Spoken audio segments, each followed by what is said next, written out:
Welcome to the Mrs. R Relevant Daily Draft Podcast, sponsored by the Draft Professors. I am joined today by three very esteemed draft professors. We have Clint, we have Steve, we have Taylor. We are going to be diving into some kick returners. That would be kickoff and punt returners. We're going to dive in here very shortly. Steve, it's great to see you today because like last week you were just like a big S on the screen. So welcome back to the other side of the camera. How are you doing? Good. I actually didn't mind being a little incognito. Got to keep an eye on you guys, make some faces if I heard something I didn't like. But yeah, no, good to be back and, on camera with y'all. And Clint, I love the attitude of we'll just like hop on whichever podcast this week entertains you the best. I absolutely love that about you. So welcome back to Thursday night. Yeah, thanks. It's kind of a nice fit with the 3-year-old and the 1-year-old to be able to bounce around between Wednesday and Thursday a little bit. So I've appreciated it. So backstage, I was told that Taylor has the most comprehensive list of kick returners and punt returners. And Taylor, what do you want to tell us? Yeah. Okay. Well, I'll start with how this project got kind of on my mind. And to begin with, like during week 7 or 8 of the regular season, I went through and I combed through a bunch of data of the kick returners that were returning kicks in the NFL so far up to that point in the season. So it was around 55 total players. And I found some interesting numbers specifically about where these guys went to school. And I know Steve mentioned it backstage about how many small school guys that you're about to hear, but that's because 30 of the 55 players that are returning kicks, like these are the most returned kicks in the NFL. Those are coming from non-Division I FBS schools. So like some examples would be Brandon Codrington from North Carolina Central, Dylan Laub, New Hampshire, Jacob Sailors, East Tennessee State, DeAndre Carter, Sacramento State, Cameron Johnson, Barton College, Ashton Doolin, who's returned kicks for a decent amount of time in Indianapolis, Malone, Rashid Shaheed just returned one in the NFC divisional round, Weber State. So that's what I found the most in my research. Nearly half of the top 55 kick returners come from outside the Power 4 level, with 1 in every 4 coming from outside Division I. I think I said my numbers wrong originally, but 1 in every 4 is coming from outside of Division I. And that to me is remarkable. And I just, we just have to find those guys that have put up a ton of all-purpose yards. The most correlated factor that I could find was kick return touchdown, combined kick and punt return touchdowns in college. In terms of success in the NFL, it was those undrafted guys had almost 2 career touchdowns in college on average between kick return and punt return.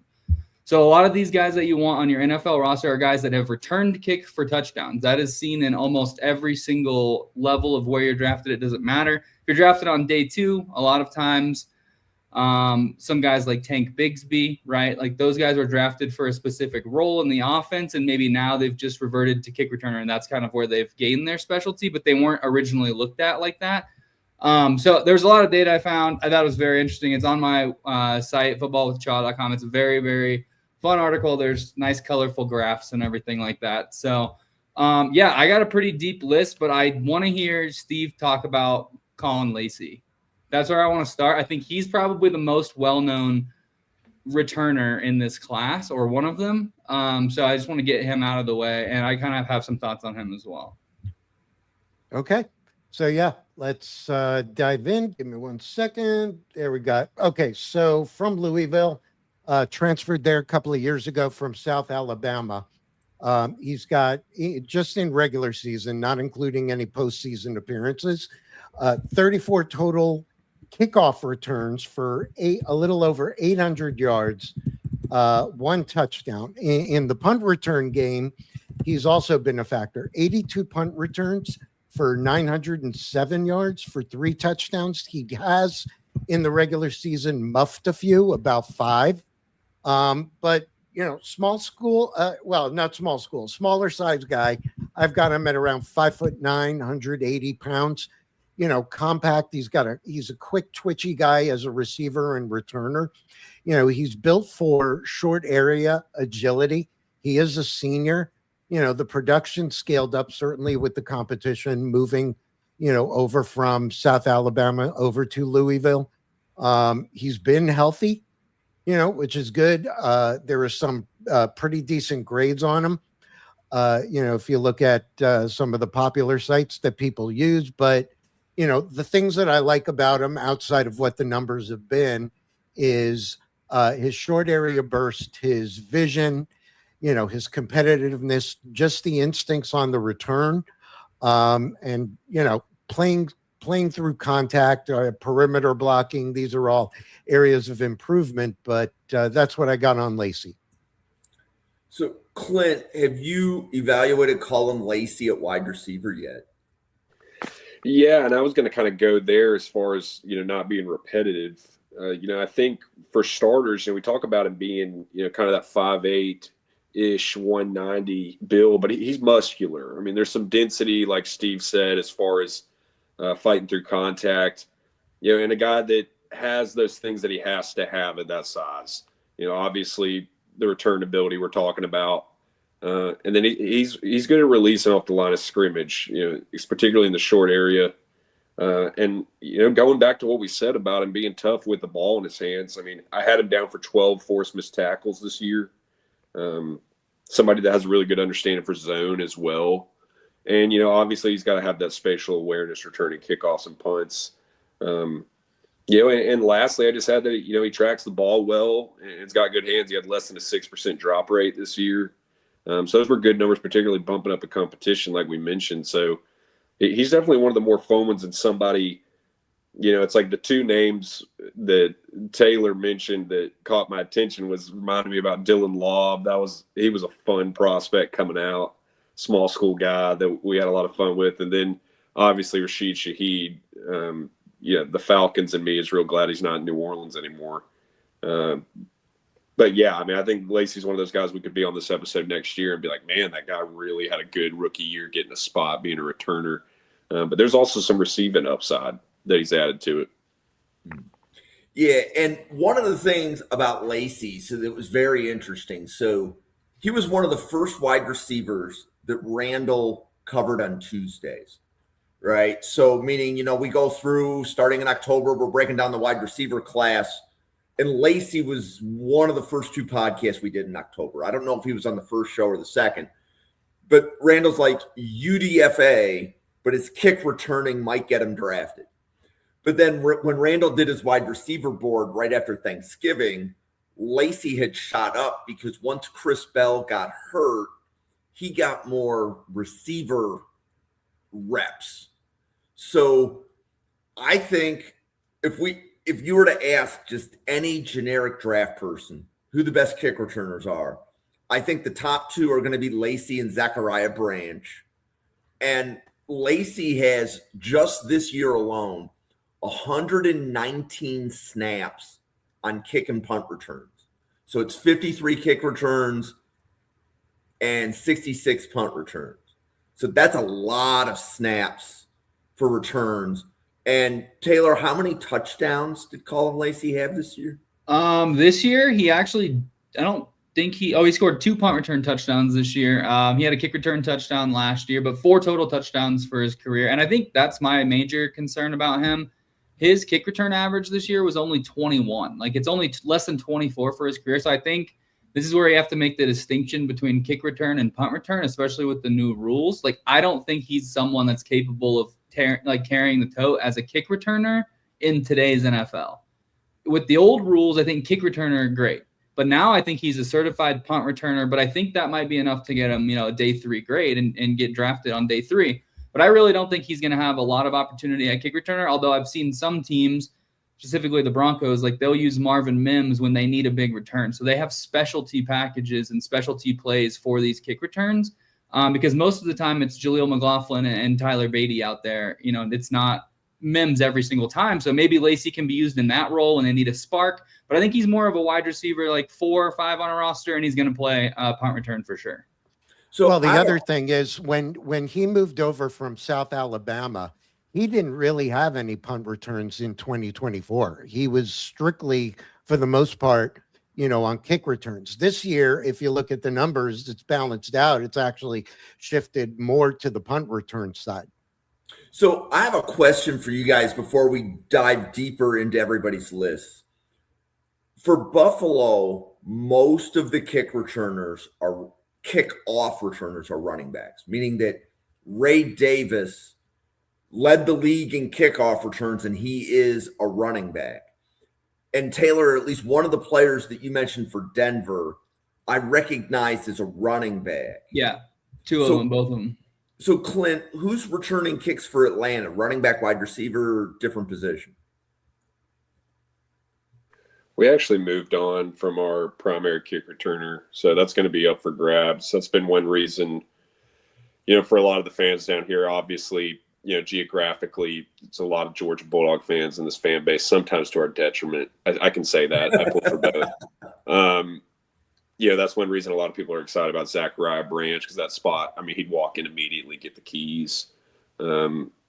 The name is escaping me off the top of my head, admittedly, who it was this year, but we did move on. Our special teams unit, top to bottom, was one of it. If it was a running back or a wide receiver? It was not a running back. Was one of, if not the worst in the league this year. Okay. Steve, what position is doing the kickoff returning for the Jets? Is it a running back or a wide receiver? So it was in 2024, they brought in a guy from Minnesota, Kenny Nkwangu, who's a running back. And he did it, but he's had a lot of injury issues.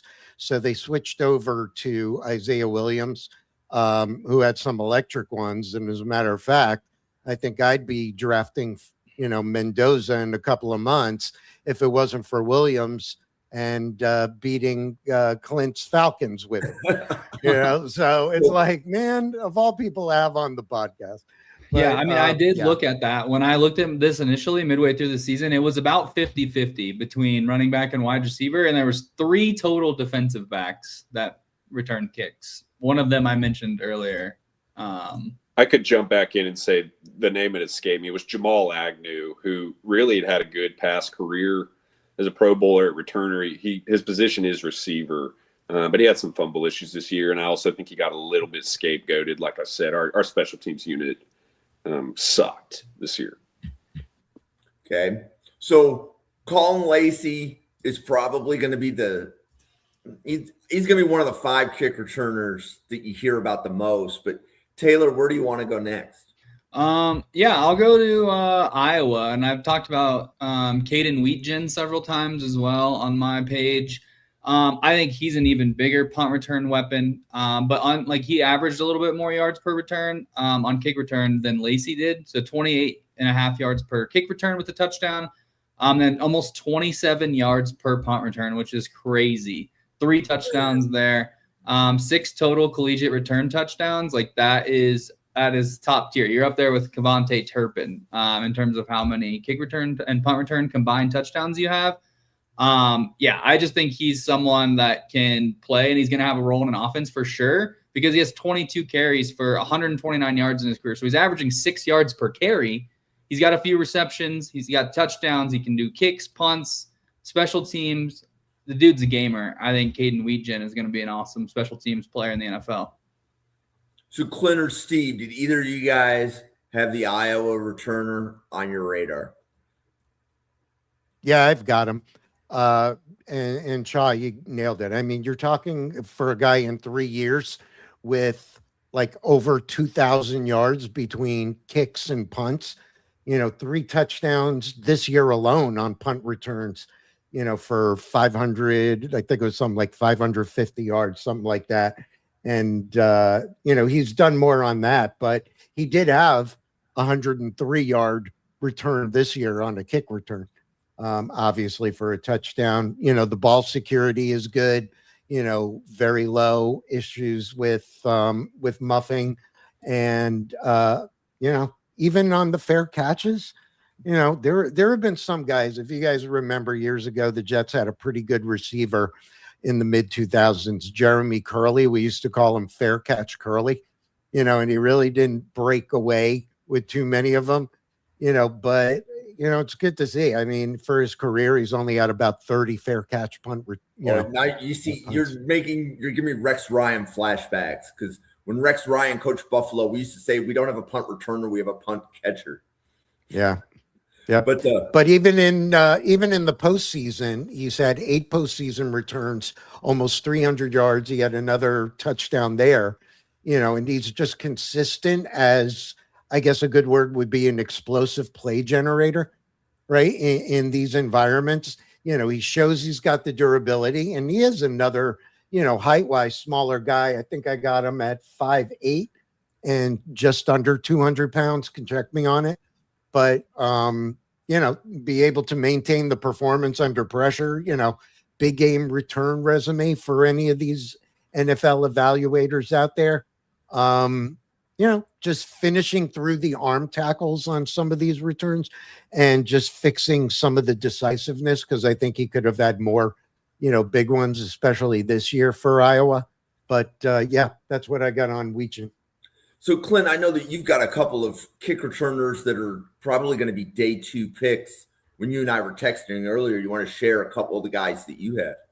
I would real quick just throw a note on Weechin. I mean, I think he's somebody that his best returning could be ahead of him. I mean, you're talking about a guy started at Iowa Western Community College, walked on at Iowa, has been back-to-back years, won the Jet Award as the nation's top returner.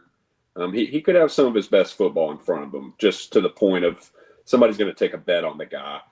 How early would you take him, Clint? Because he is going to fill so many roles for special teams unit. I mean, he's definitely a day 3. I would imagine that specifically he'll be in the last round or 2 if he gets drafted. Because, I mean, when you look at the receiver class, an average 36 receivers get taken. I think the depth in this class makes it where there will still be great value takes in the late 20s and 30s of receivers taken at the position that have higher upside there versus him being just kind of a supplemental to it. But it only takes one. I mean, I could see somebody like we just said, Dylan Laub as a rookie playing for the Raiders, returning kicks. Somebody like my Falcons that's got a specific need.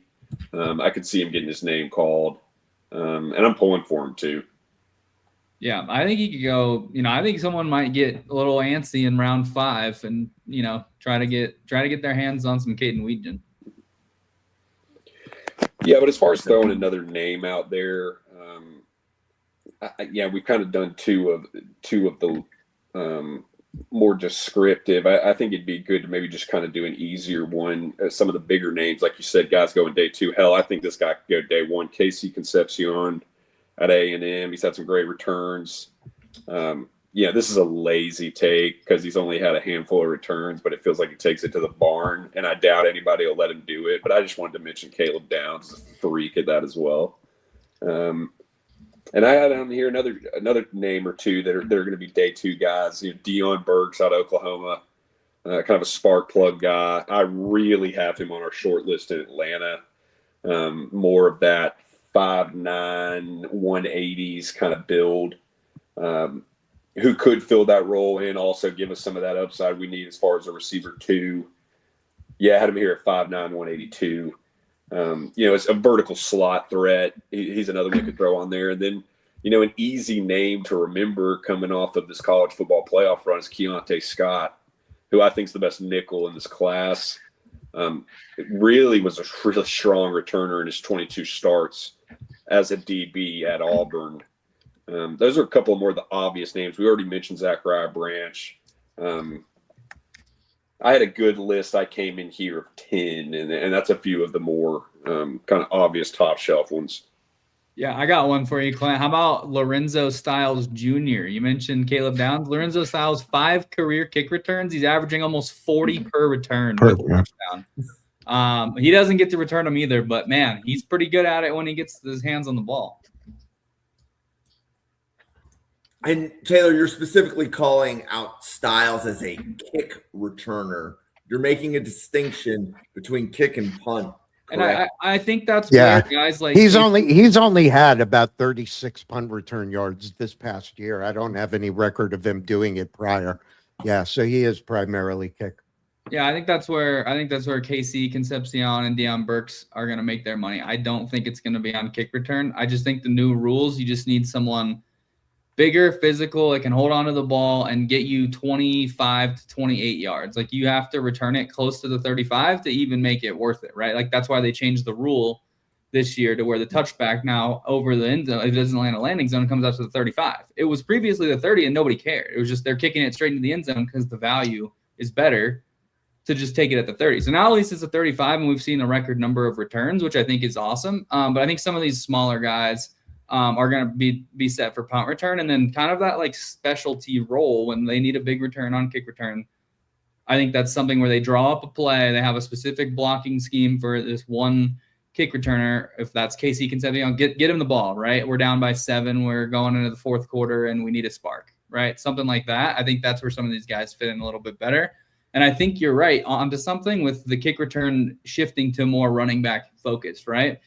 Like, I think some of these guys, like I have both on my list, like running backs and wide receivers all together. But like a guy like Jadarian Price, for example, one of the best kick returners in all of college football.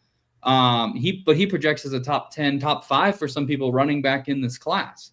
Right. So that inevitably hurts his kick return stock because he's probably going to go day 2 with an expectation of a role on offense, which is going to limit his kick return chances. Think, early career, trying to get some names on here. Tank Bigsby is one that kind of switched over. Kendre Miller was one who never really got an opportunity as a running back, but he's a returner, and he was returning this year before he got injured.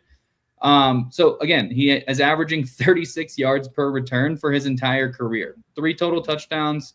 He averaged 38 yards per kick return in 2025 with 2 touchdowns. Like, he was an absolute difference maker in the USC game specifically. So like, you see him show up, you see it against big time talent, and you see him making just electric plays. And I think he's destined for day 2. So I don't know how much of a kick return, he's going to be, but if he, for some reason, can't get carries in the offense, like they're going to have to get him the ball on the kick return.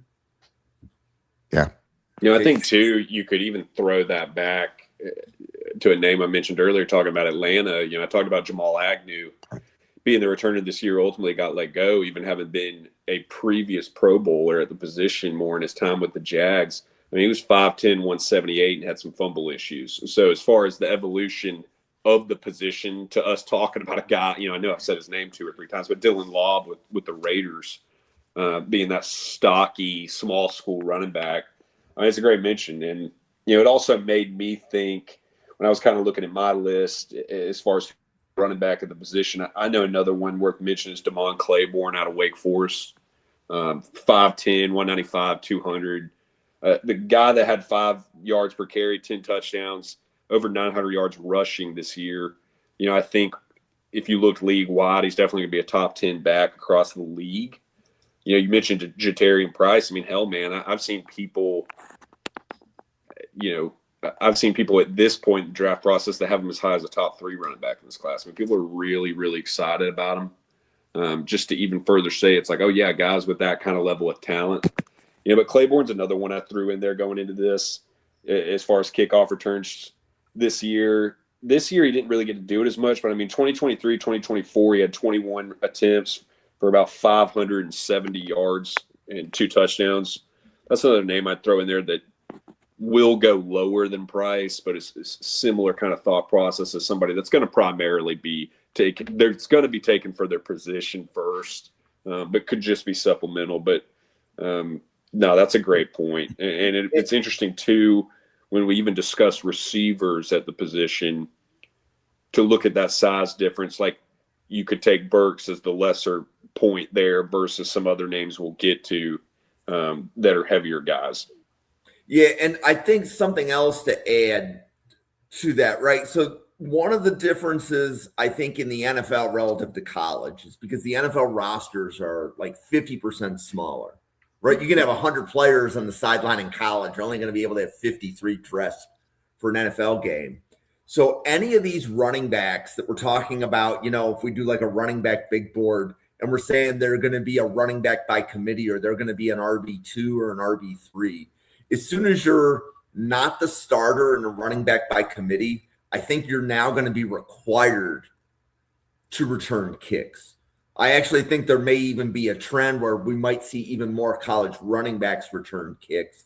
But Steve, you have any new names for us here that are kick or punt returners in the 2026 NFL draft? I'm actually a little disappointed. I kind of feel like we glazed over Jadarian Price, because I'm doing my best to not make him my running back 2 in this class, behind his running mate Jeremiah Love. But I love the dude.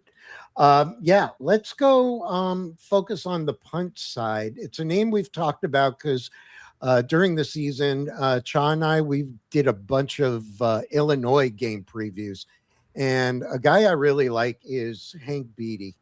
Now, I think that's where he's going to be considered. I think he is a late day 3 draft prospect, as a wide receiver.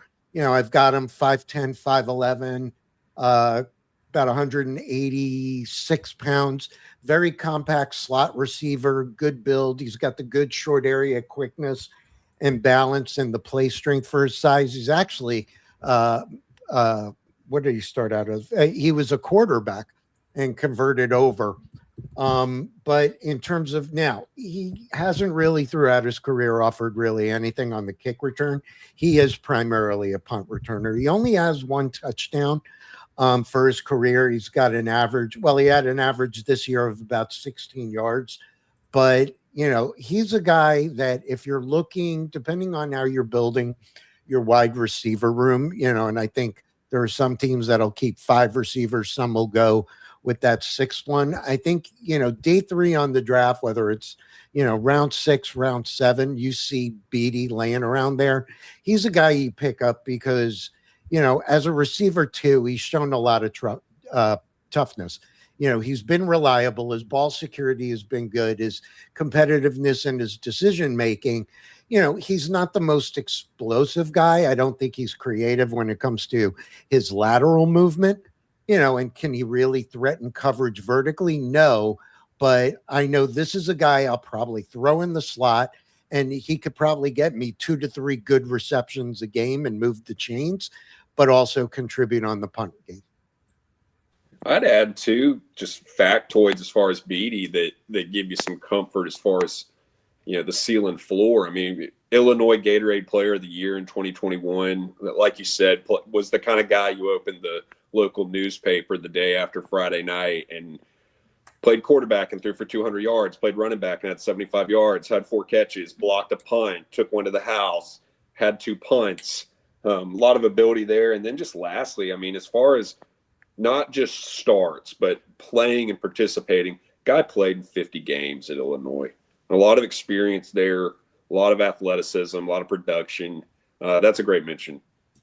Yeah, if you're not already sold, he is the first Big Ten player with a punt return touchdown, receiving touchdown, rushing touchdown, and passing touchdown in the season since 2003. So I mean, he does it all. He really does. He's gonna. You read that out of the local paper, like my little saying right there. Yeah, yep, I mean, exactly. That's a testament to it. He's that kind of player. That sounds like Julian Edelman 2.0. Yeah. All right, I'll start grouping some guys together here just so we can get moving a little bit. Okay, I have 3 names here. They're all wide receivers that I expect to go in the middle of the draft at some point. The first one being Barian Brown, wide receiver from LSU, 30 yards per return, just shy of 2,000 career return yards and 6 return touchdowns. Also 2,000 career receiving yards. His issue, some drops at wide receiver. That's his main, like he needs to focus on that. But he's an electric player with the ball in his hand. So Barian Brown is one. I'll group in with another wide receiver here, Cam Ross, 5'10", 186, 34 yards per return and a touchdown in 2025.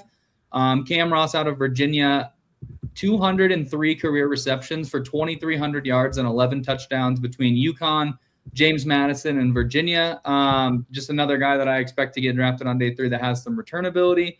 And then we talked about him in the Draft Professors chat a little bit. Vinny Anthony, the second wide receiver, Wisconsin, 6 foot, 190. He's averaging 28 yards per return, 1 touchdown, which he scored versus Alabama, 94 yards. They were down 28-0 when that happens, but that's not really relevant, is it? 80 career receptions, 1,100 yards, 5 touchdowns. He's honestly a pretty good separator at wide receiver. I think his route running was honestly kind of impressive when I watched some of the tape.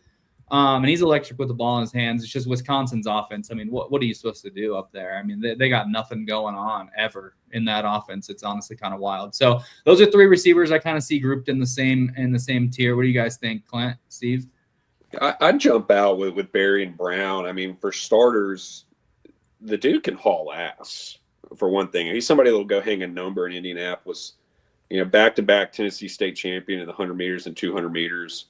And that's the kind of thing, man, I don't care what your high school is. I don't care what your size is. You're winning the 100 meter and 200 meter in a state in the South. You can haul ass.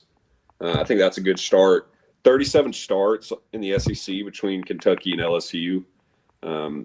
Real durable player. I mean, made all SEC freshmen. Then to this point, being first and second team all SEC as a returner, doing it all throughout his career. And then there's some versatility there as far as receiver. He's played inside in the slot, played outside. 5'11", 185. Got a nice body habitus. Definitely some potential there with the breakaway speed. He's one I like that, what did we say earlier about guys that will be taken for their position and then kind of supplementally be a returner? I think it might be the flip here of he's going to be taken more as a returner who supplementally you can get some receiver out of. And I was actually going to ask you that, Clint. If Barry and Brown did not return kicks, do you think he's a good enough receiver to be drafted? Probably not. Right. Like he's ultimately, I think he's being drafted more for his gadget ability and his ability to return kicks, not because he's going to be effective at wide receiver. Well, and I'd add too, just to a team liking him, I think he'll interview very well. For us to talk so much, I'll sound like an old head for a minute about this portal era and guys jumping around. I mean, he could not have been more insistent on being complimentary of Kentucky and everything they did for him to ultimately wind up finishing up at LSU. He's somebody that's going to interview really well, offer that secondary ability as a receiver, all that experience and accolades in the SEC, and then with the returning ability. I mean, we talked about, could he get drafted? It's easy to lean on my own team here, but it's like, look, man, particularly with the receiver needs we have beyond Drake London, and then, what you have left of Darnell Mooney in this last year, and then obviously Falcons Day 2 will use one of the picks on a receiver. He's somebody, if I'm sitting there with that 7th round pick, we have 6th round pick, and they're like, man, we need this guy to return kicks and we want to get some receiving mileage out of him. You're not going to hear any bitching out of me. So, Steve, do you have another one for us? Yeah. Give me 1 second. And sorry about that. I keep losing the stream space. Have we talked about Damon Bankston yet? No. No. Okay. Let's get him up here. Actually, no, I'm going to hold off on him. I had it queued up and then I lost the thing. While you look for 1 second, I'd throw a note on one more name that Taylor just said about Vinny Anthony II. I just said a second ago about how so-and-so had played in 50 games at Illinois. This guy's played in 47 games. Just in terms of tons of tape on him, availability, durability. That's another note I'd throw as far as a guy that's kind of a tough ass coming out of Wisconsin, to be, 6 foot 190. So, Steve, you have your guy queued up now? Yeah, I had it ready to go. So sticking with the wide receivers for a second, and I'm glad you talked about Barry and Brown. I've got Kevin Coleman Jr. of Missouri. So, he's a guy, not the most electric. He started kick returns early in his career, then shifted over more to the punt return side. He's got 61 career punt returns with an average of, about a career average of about 9 for 562 yards. He's had 1 touchdown. He's definitely a specialist. I'd consider him almost like a situational punt return option. I actually have a 5th round grade on him though, as a receiver. I think he's just a reliable yardage generator, volume, comparable usage style to, think about a guy, DeAndre Carter, in that type role going back a way bit. But, I think he's another guy. Yeah, there's good ball security there. He's contributed on returns in the postseason during, the bowls. He's proven himself. And like I said, I've got a 5th round grade on him. I don't have his regular season numbers as a wide receiver. Maybe Clint or Chalk could throw that in. What about you guys? Yeah, I could piggyback that as far as some receiving numbers. I mean, for starters, 4 years, 4 different schools. There'll be a lot of perspective there. Started at Jackson State, went to Louisville, went to Mississippi State, went to Missouri. But between all that time, I mean, he's got 200 catches, 2,500 yards, average 12.7 as far as per catch. Pardon me, I've got the hiccups now I got to see about. And 12 receiving touchdowns. If I told you that Atlanta signed Rex Ryan as a defensive coordinator, would that scare the hiccups out of you? I don't know. They want to talk to Joe Douglas for the general manager. Well, that should scare you right there. Yeah. Him and Dave Caldwell, some of the most accomplished general managers in league history. Yeah. We tried, Clint. We're trying to help with the hiccups. I'm a hold your breath guy. I will when I finish right here. But Coleman's somebody I'm really excited as far as kind of a yak slot guy to see in Mobile that I think we can walk away at the end of the week being like that guy boosted his stock a little bit, looked good. He's an interesting one. And you mentioned 5th round for him. He's a little bit of a culty prospect. Like I see some people that are really into Coleman and some people who really aren't. It'll be interesting to see how that wave kind of levels out as far as where he ultimately goes in the league. But that's a great mention. Well, Taylor, do you have? I'm going to hold my breath till I pass out now. No, I think he's just one of those guys who didn't get any kick returns in 2025, right? Like he's a punt return guy, like Steve mentioned, specialty punt returner. So that's what I see for him as well. Okay, I'll stick with wide receivers here. I'll just do 3 rapid fire names because these are guys that I think are undrafted most likely, but they really have a chance to stick if their returns can help them. The first one being Devin Gandy, wide receiver from Louisiana Tech. He's 5'11", 165, so a little on the lean side. But he has 3 career kick return touchdowns. He was a 3-year player at Sacramento. Then he transferred to Louisiana Tech for 2025. 1,200 career receiving yards, 7 career touchdowns. So just a guy that maybe could be able to latch on in that return role. Another one, and these are guys that just like have shined in small doses in college. Alontae Brown is another one. Wide receiver from Michigan State. He's a 6th-year player, 5'11", 196. Started his career at Nebraska, transferred to Michigan State in 2023. He only has 27 career catches, but over the last 2 seasons, and it's on very limited kick returns, he averages 42 yards per kick return. So when the ball's in his hands, when he's healthy, he makes plays. I think he only played 3 games in 2025. And I think he's requesting a medical waiver to potentially play again in 2026. So not 100% declared for the draft yet. Just the name that I wanted to mention. And then sticking with wide receivers here, Samir Hagans from Duke, wide receiver as well, 5'10", 195. Didn't return any kicks until week 6, and then he averaged 33.5 yards per return over the rest of the season, scored a touchdown.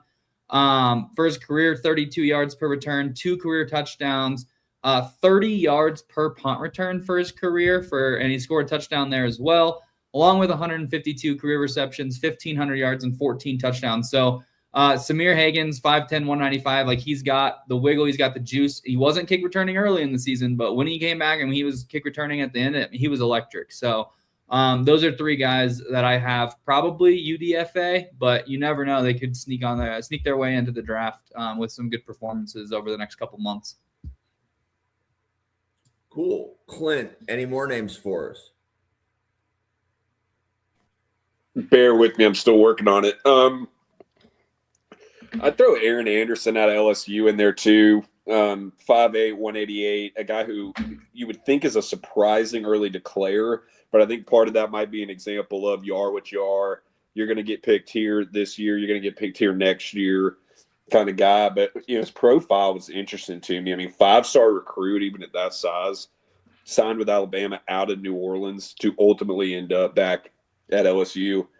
But, I mean, you dig back over 6,000 total yards in high school, and this was the one that knocked me on my ass. 20 return touchdowns in high school. I'd say that's video game, but that's not even video game.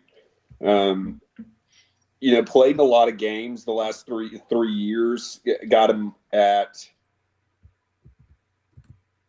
about 35 games played, even with some little injury hiccups the last 3 years. Real dense player. Really got vertical speed. I think he's somebody that – and wiggle to it as well. I mean, this year had 20 missed tackles forced. And I think I would kind of toss him back as well as what I said about somebody I think we can walk out of Mobile saying they had a good week and boosted his stock. Somebody that I think we can look at and say, is he probably more supplemental as a receiver than as an initial returner? Maybe so. I think, absorbs contact well. For a 53 spot, I think there's a lot of experience, a lot of pedigree to build off of. I mean, I really think that this, and just from hearing from those I know involved in Alabama football, they were not happy to see go and return to LSU. LSU had some serious return ability this year. He's another name I had on my short little list going into the episode that I'd throw out. Cool. Steve, more names for kick or punt returners? Yeah, I'm going to throw two running back names out there. I'm going to start with out of University of Central Florida, straight down the line from Universal and Disney World, Jaden Nixon. Definitely a return specialist. I have him 5'10", 200 pounds. Love that build. Very well built running back. Very strong lower body density. With good balance, and he's got functional long speed. His frame supports a heavy return volume. He is a senior. He's only been at UCF for this year. He started his college career at Oklahoma State, and then I think it was Western Michigan. But he has not done anything with the punt returns. He is a kick returner. He has had nearly 70 returns in his college career for almost 6,800 yards and 2 touchdowns. He's been their primary, kickoff returner at Central Florida. He's decisive, a physical runner. He puts a lot of priority on ball security and being efficient in a north-south game. He's consistently as a runner, presses his blocks. He takes what's available and he finishes forward. In terms of being able to make a roster, as a running back, I haven't decided if I've got, a late day 3 or if he might be a priority free agent. But, the explosiveness that this dude has, I think it's just good enough that he's got to turn some heads. And then I had touched on his name a little bit ago. I just want to make sure I have the actual stats. But that's Damon Bankston, another running back. This is out of New Mexico. He was a situational punt return option, but, he made his money, quote unquote, on kick returns. Very much a depth skill player with, excellent return value. In the postseason, he did have 100-yard kickoff return touchdown against Minnesota. He plays good with straight line speed. He's got the ability to finish through his pursuit angles as a runner, big playability in a high pressure environment, very good first step acceleration. So, if, you're able to catch it on YouTube or some other tape and you watch Bankston, his first step when he's got the ball is extremely explosive. He's got very strong top end speed once he gets in the open field and just really able to set up blocks at another level. Either of you guys have anything on Bankston or Nixon? Yeah, I think you nailed it on Nixon. I think Bankston's interesting. He was a 4-year player at Weber State before he went to New Mexico. 591 career touches, and he only had 4 fumbles. So ball security for sure there. Averaged 37.5 yards per return in 2025 with 2 kick return touchdowns. So I think he definitely has a role on somebody's offense. Maybe that's that 4-minute drill type, Tyler Beatty type role. Like they're going to be in there in passing downs. They're going to be in there late in the half, whatever that is. And then, he can definitely work his way onto a team just with his kick returning alone. Cool. Um, Anymore.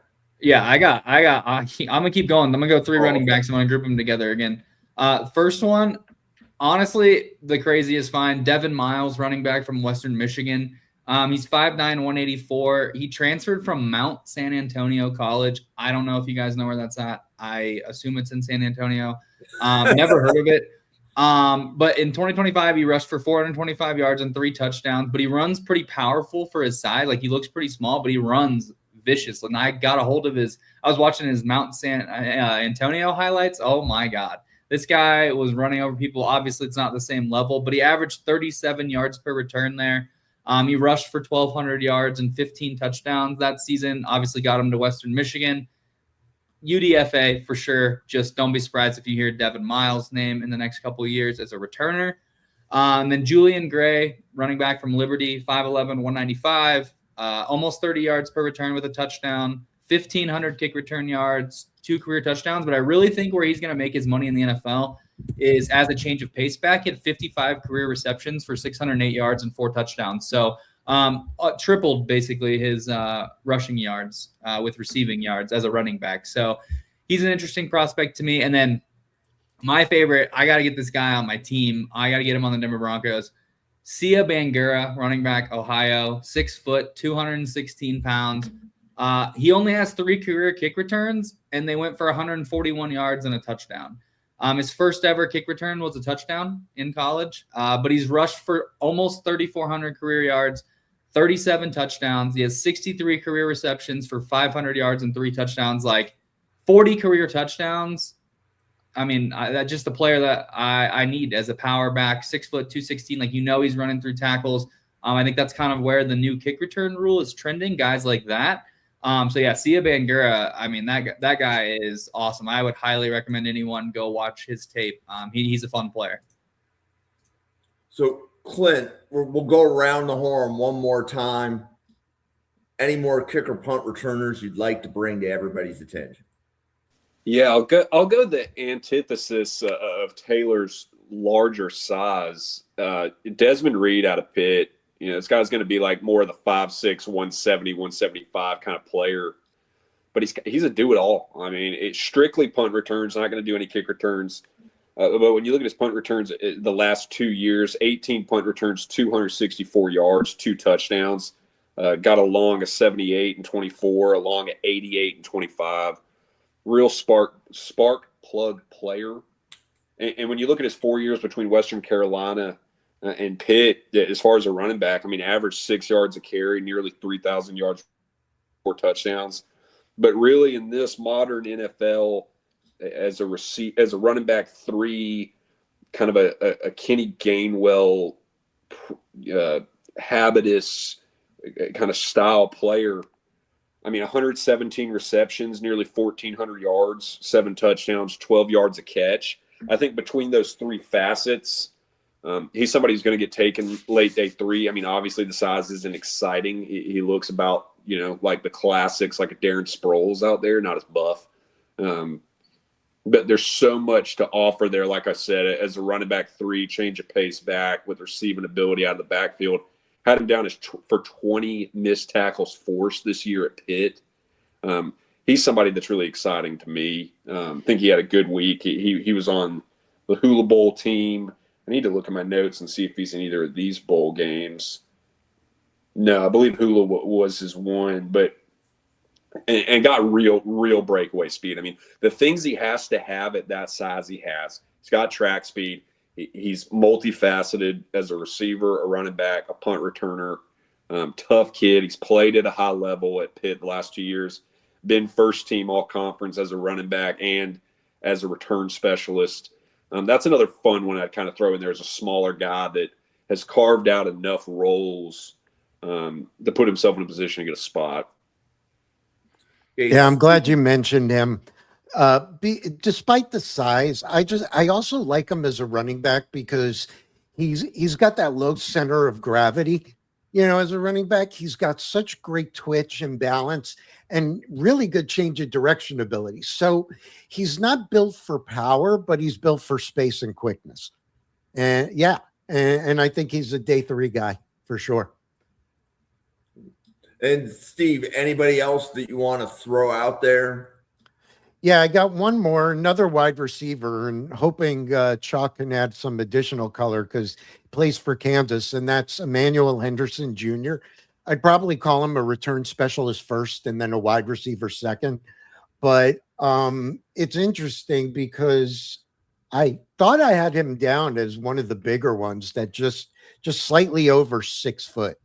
So got to check it. But then I've also seen something that said he's under 6 foot.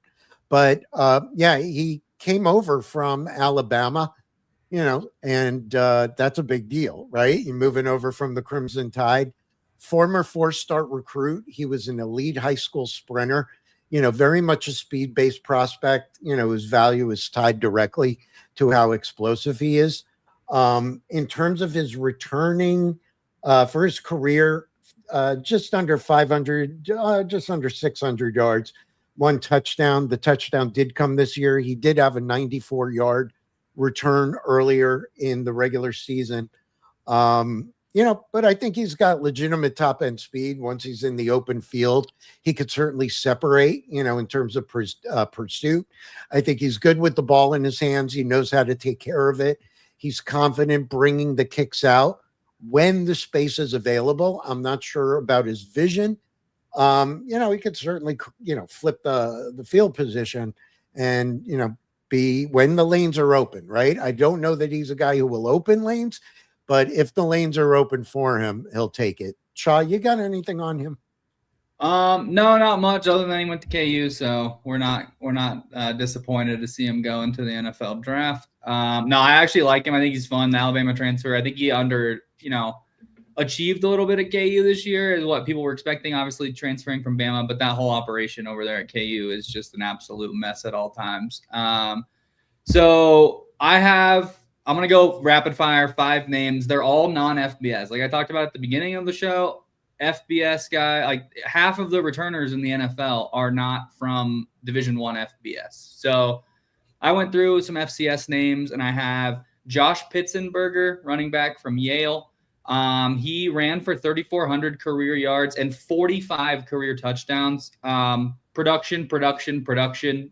Like he might be someone that can make a roster in the NFL as a third running back. Think George Halani, right? Someone in that form it was supposed to be Damian Martinez. They drafted Damian Martinez in the 7th round. Well, here comes George Halani, nailing kick return under the new rules, being that third back and for them. And that worked in Seattle, right? So that's a player that could be in that role.